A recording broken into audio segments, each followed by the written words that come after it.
I'm sorry, Mr. Hatcher. But it's not a simple matter to deal with. When you're in America and you're only 12 to 15% of the population, what you got to look at is really important in America now. You bring in more Spanish people from 21 different countries. You rename them. You call them Hispanics. And you look at people coming from 21 different countries as though they are one country coming in here, and you tell them, I'm an American citizen, I'm born here.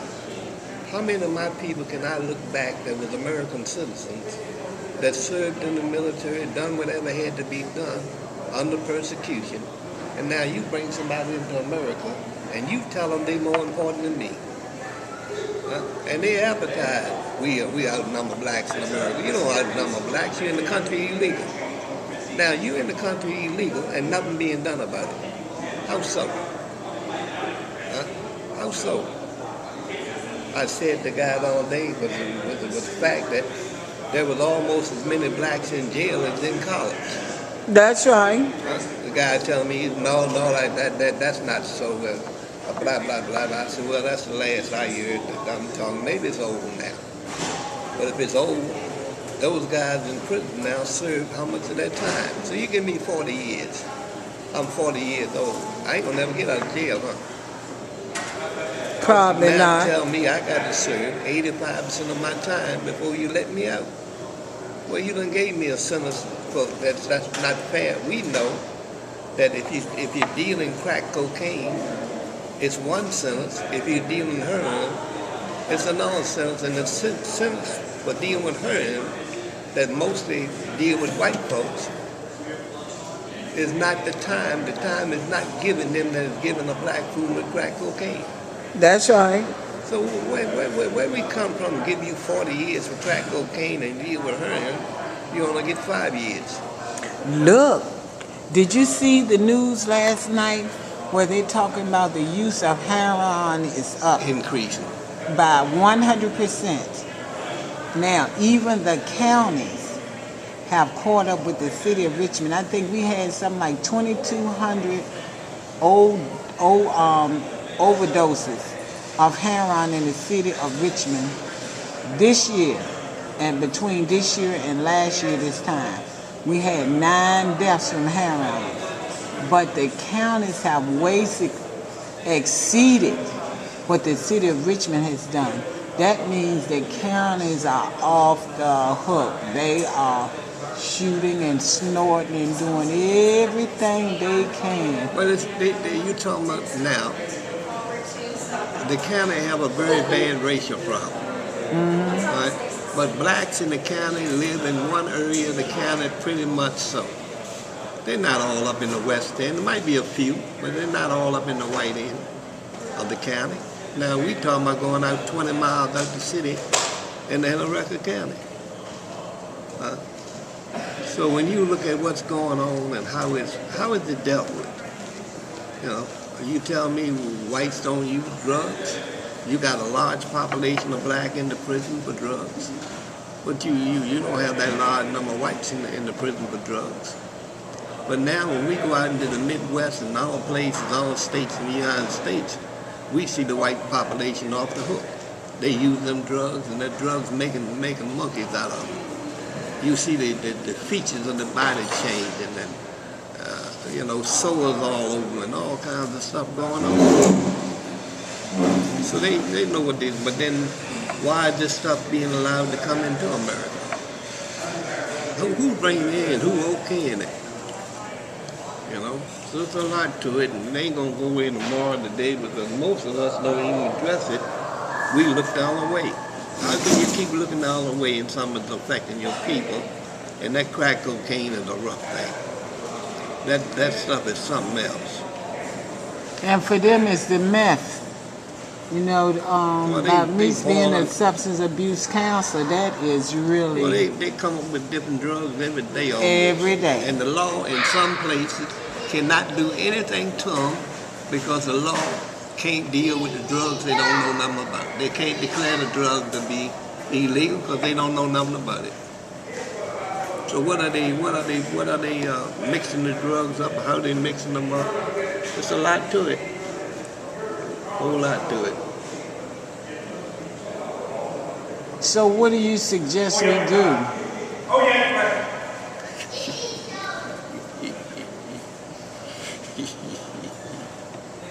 Well, you got to do what's best for you, irregardless.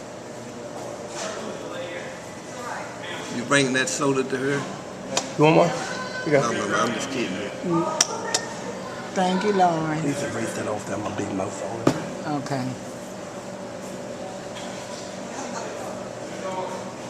What's his last name?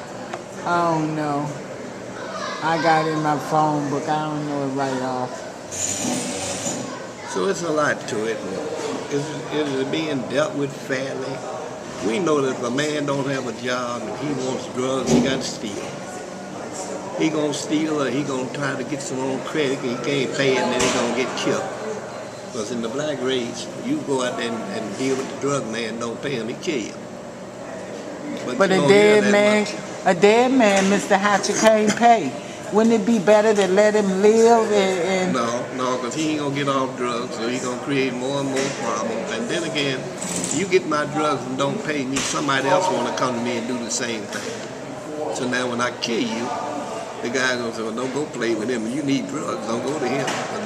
You gonna die. well, why would they sell it to you anyway and get you started when they know that you're gonna You got money today, you ain't got nothing tomorrow. That's your problem. You can't get the drugs. Now you're gonna go out and rob somebody, steal, or do whatever you gotta do to try to get the drugs. But that habit got to be taken care of. What do you suggest we do about the drug problem in Virginia, in Richmond, in America? Well, it's all over the world, but the thing of it is, who had one of the biggest drug problems in the world one time? Nobody talks about it much. But it's in the books. China. The British went into China and forced them to buy the drugs. China had such a drug problem that somebody came into power and they said, well, I'm coming in now, I'm going to be head of the country. All you drug addicts, I'm giving you 30 days to clean up. If you don't clean up in 30 days, I'm going to tell you point blank, I'm going to put a bullet in your head. And that's what they done to get off the drug habit in China. How many did they kill? They killed thousands. They kneeled the sucker down, put a bullet in his head and sent him away with it. That was the only way to get rid of the problem. In China? Yep. And what was the drug of choice? Heroin. Woo! The British made them buy it. The British government made them buy it. Now, in 1919, they had a thing going on here in America, 1940-something. They put drugs out, and you could buy them in the drugstore. Grocery store. You ever heard about that? No. Well, they had the drugs in the grocery store, and the old women and all started to run to the grocery store buying that stuff fast. They put it on the shelf. What was it called, Mr. Hatcher? I'm trying to think now what the name. That's been some years. But It wasn't a Coca-Cola, because I knew they had the cocaine in it. Coca-Cola made with drugs in it. That's why that took off so. But this drug, I'm trying to think what they had it called. They called it Hadicol or something. Hadicol. Hadicol or something was the name of it. Some name like that. And they put a great big thing out, a barrel out big as this table. And people run there buying that stuff like they was crazy, housewives and all. Was it in a bottle or a box? It was in a box, a bottle in a box. But they was buying that stuff like they did and take that stuff off. They made them take it all off so they couldn't get no more of it. But it's amazing what goes on, you know. I looked the other day, I had a bottle of that stuff when you get a toothache. You remember how you used to go to the store and you buy a bottle, you had a toothache, you buy a bottle and put that little drop or whatever in Yeah, I use all the clothes. That's what I use. Well, it's another name they had too for it, and this stuff worked. You had a toothache, you put a It would drop, take it right away. put that stuff. I got a bottle. I looked the other day. I got a bottle of that stuff in the house. All right. Huh? Take one drop. It take all the pain That's away. right. Take all Every the pain bit of the away. pain That's away. right. So they outlawed it in the store. But it's a lot going Why? on. Because too many of their people were getting it, or what? No, the thing was, it was addicted. Both of them. You had the drug addicts, and you know, you used to go to the drugstore and you buy the cough syrup. You remember the cough syrup? Yeah, the Robitussin. No, the this is way before Tussin, Robitussin. I'm going back in the 40s, early 50s. The guys would go to every drugstore in town. Cepacol. I forget the name of that stuff back then. But the guys would go to every drugstore in town to buy a bottle. Yeah, they was on that syrup, all right. Yeah. But there's a lot going on. Is it dealt with, or if you become addicted, you got to take care of the addiction. What do you think, Mr. Hatcher, about these?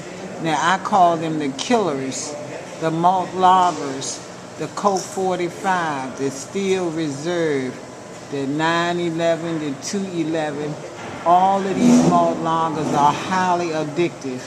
When they first came out, the news media called it liquid crack. The Cisco, all of this Cisco stuff with knock 'em all. out. They drink that Cisco and fall right out.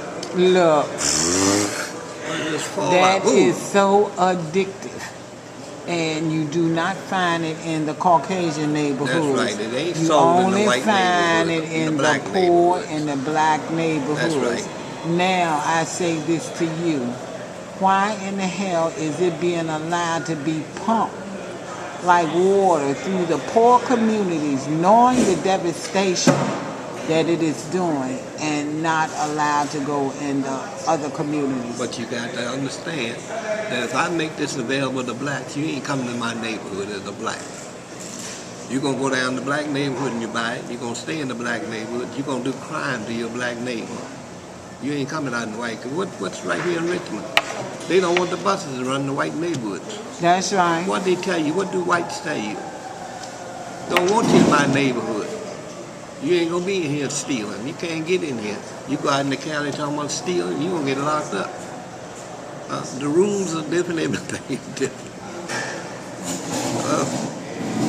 So now if you got somebody baiting you, and that's where it is, I'm gonna sell it in your neighborhood. You can get a bottle of 42 ounces of beer for $1. They're gonna tear you up. You ain't going nowhere outside your community. It's a lot to it. But people don't talk about it. People act like it don't exist. So, you know, you got to call it like it is. I live in the neighborhood. You gonna come in my yard, you steal from me. You gonna do what you want to me, and I don't say nothing to you. Why not? What right you got to come steal from me? You tell me I got it. It ain't yours.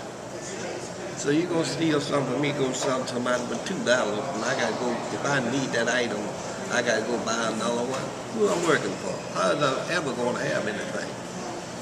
You know, it's a lot to look at.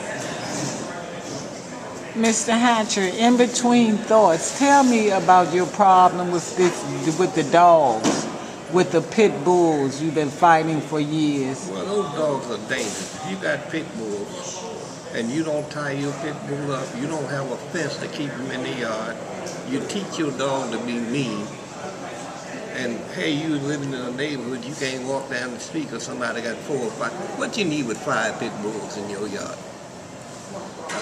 I would think that the most people in my neighborhood with them are covering up crime. The dogs let them know when somebody is around, Well, like there's the a lot police. to it. When your dog jumped the fence and attacked some kid or whatnot, that kid could be killed. Now, what kind of individual are you? Got a dog that's so vicious, you make him mean and you can't control him.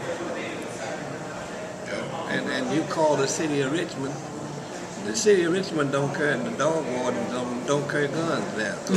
The police chief was here, took all the guns from them, and you tell me go out here and talk about put a rope around the big bull's head to put him in a dog pound truck. Who's crazy? See, I spoke about that very thing when they lost their license to carry their guns at city council. I spoke about it too, more and than I once. said this: you got the most vicious dogs on the face of the earth. And these guys and women are supposed to go round these dogs up. You've got to be out of your mind. because I would be unemployed. If I can't carry my piece on my side, I'm not going to round up anything. What good would a piece do you if you had 4 or 5 of them attacking you? Huh? Probably could shoot yourself in the head and say, look, because they're going to eat you up. Hey, I mean, when people They're taught gonna a maul dog to you. be vicious, and a dog attacking you, and those dogs weigh enough to knock you down and everything else. And then you got kids in the neighborhood. You're speaking about kids or grown people. What do you want this kid to do? What can that kid do but run, get overtook by the dog, attacked by the dog? What kind of damage is going to be done to him? You could ruin a kid for life. Or he could be killed. Because they either going for the throat or the groin area. Ain't but one or two. You walk around with a mark the rest of your life, but a dog done tow you up. And you want to own them and consider yourself, well, I got protection. Yeah, you got protection.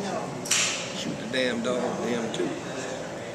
So if you got a dog and you endanger my life and you ain't gonna do nothing but your dog, I need to shoot you and the dog. That's right. Yeah. I agree. Now, how many times have you called animal control about those loose, dangerous dogs? Oh, how many times? They done nothing. Then again, we got to get back to racism. You call on a white person, you got a dog. They go there and maybe talk to them. Well, all right. I ain't gonna do nothing to you this time, but next time I come there, I'm gonna give you a ticket or whatnot. People stand and watch a pit bull attack you and won't even call the dog instead dog. Now, when you call the white man who's working on the dog pound, he comes out, he plays the game. So how far does this foolishness go? Why does your life have to be in danger? Why do you have to get angry? But a pit bull trying to bite you, and you ain't got nothing to defend yourself with. So it's a lot to look at, and what's being done to protect you. I don't understand it. And people don't say nothing. You go where I live in my neighborhood, everybody got a pit bull. They can't feed the pit bull, first of all. How much would that dog eat a day? If you got to buy canned dog food to get that, not only that, what you gonna feed the dog? If you don't have a large family, you ain't got no scraps. Or if you ain't eating something like spare ribs, got bones and whatnot, that dog eat a big meal in no time. How much can he eat? Plenty. Yeah. So you can't feed them right now. How many people I've said to you that got pit bulls in my neighborhood have a license for that dog? Had that dog vaccinated? How much it costs you to get a dog vaccinated now? They poor, they don't have the money to do it. So why are you walking around with a pit bull? You can't pay for the rabies shots and nothing else. That's a painful thing to take them shots if you get bit by that dog. 7 shots in the navel. 7 shots. They done got to them. Yeah, it's 7 shots straight to the navel all at once. All right. So now you got to go through that misery and that painfulness, and they ain't got a penny. Well, you can sue them and keep a suit on long life. But why would somebody want to have a dog that they can't control? Because they think they can control it. No. It's in the mind. But even though we know they can't. Who owns these dogs? The dope seller? The dope seller want to go have a pit bull or have 2 or 3 of them. And walk them out during the daylight when all the little children out in the... with no leash on them. Yeah. Yeah, he got the dog so well trained. He can come on here. Come on here. All right. But then again, you as a grown person walking down the street, and you got a dog and ain't got a leash on him, I got to worry about getting bit. Actually, I have seen that happen. I get on the other side of the street slowly. But I would mess them up. Because they, just like people, they can change their mind in a moment's notice. It ain't a thing you can do but start hollering like hell for help. Because if you run, he say, that's what I want you to do. I want to exercise my legs and my options. So if you ain't got a big knife in your pocket or don't have a gun, you screwed up. That's right. So now you got to get bit by a dog owned by somebody that can't give you 5 cents to buy one bandage. Now you got to be a victim. So how do you feel being a victim that you can't walk down the street? Now, I got me a baseball bat one day to go 2 blocks to catch the bus. The neighbors in the block talking about you walking down the street with a baseball bat. Don't you know that's illegal? I said, wait a minute, before you say anything else to me. That's right. Why aren't you talking about that woman down there that got the dog? Well, I got to have a baseball bat to walk down the street. You ain't saying, well, you know, I read my Bible. I say, it's a lot to it. The demons. It's a lot to it. But don't nobody need that. Don't nobody need it. Oh, Mr. Hatcher. Well, let me get ready to get to my side of town. I want you to listen to this, Mr. Hatcher, because we'll do part 3 of